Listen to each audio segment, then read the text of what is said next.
I'm more obliged to you than I can say, but I'm bound to make things clear. I'm an innocent man, but I'm wanted by the police. I've got to tell you this, and I won't be surprised if you kick me out. That's all right. Don't let that interfere with your appetite. We can talk about these things after dinner.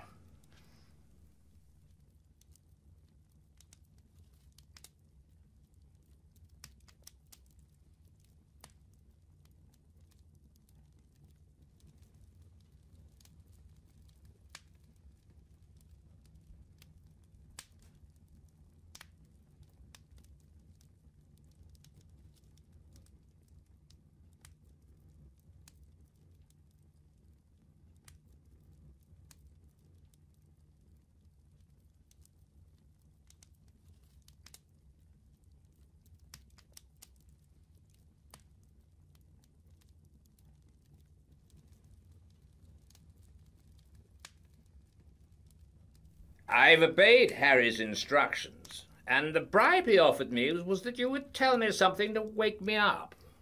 I'm ready, Mr. Hannay.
You may dismiss the police from your mind. You're in no danger from the law of this land. Great Scott. Have they got the murderer? No. But for the last fortnight, they've dropped you from the list of possibles. Why? Principally because I received a letter from Scudder. I knew something of the man, and he did several jobs for me. He was half crank, half genius, but he was wholly honest. Trouble about him was his partiality for playing a lone hand. That made him pretty well useless in any secret service. A pity, for he had uncommon gifts. I think he was the bravest man in the world, for he was always shivering with fright, and yet nothing would choke him off. I had a letter from him on the 31st of May. But he had been dead a week by then. The letter was written and posted on the 23rd. He evidently did not anticipate an immediate decease. His communications usually took a week to reach me, for they were sent undercover to Spain and then to Newcastle. He had a mania, you know, for concealing his tracks.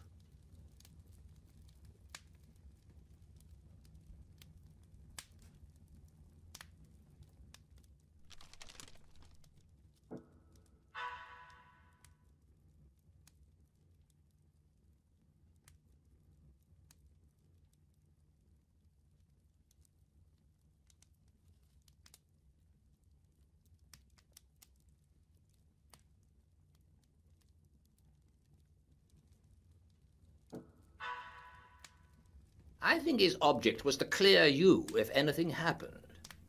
But when I got it, I went to Scotland Yard, went over the details of the inquest, and concluded that you were the friend. We made inquiries about you, Mr. Hannay, and found you were respectable.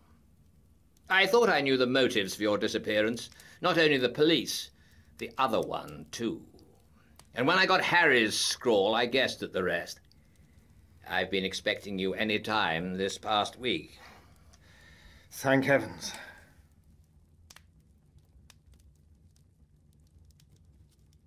Now, let us have the little notebook.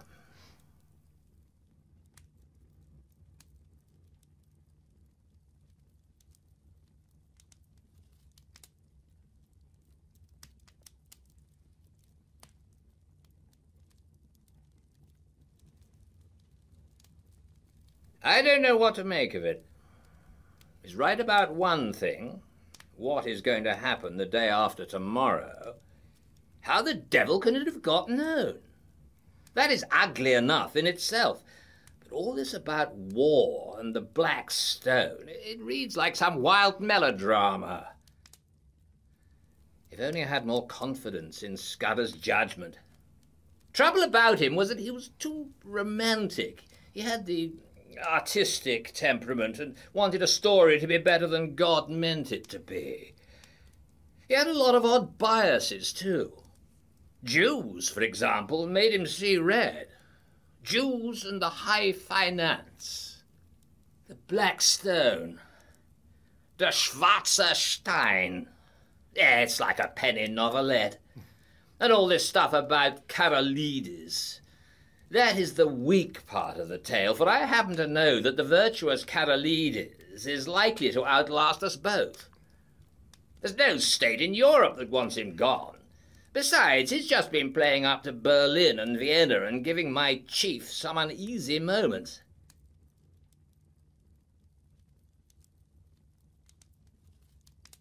No. Scudder's gone off the track there. Frankly, Hannay, I don't believe that part of his story. There's some nasty business afoot, and he found out too much and lost his life over it.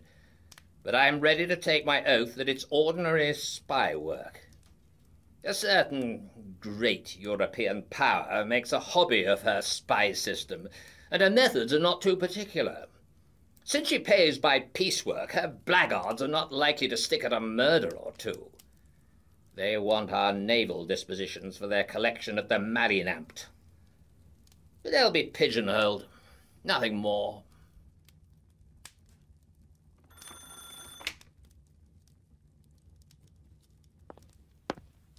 There's a trunk call from London, Sir Walter. It's Mr. Reith, and he wants to speak to you personally.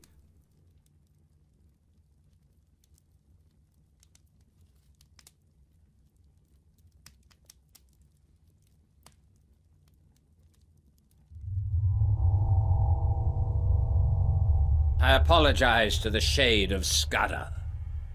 Karolides was shot dead this evening at a few minutes after 7.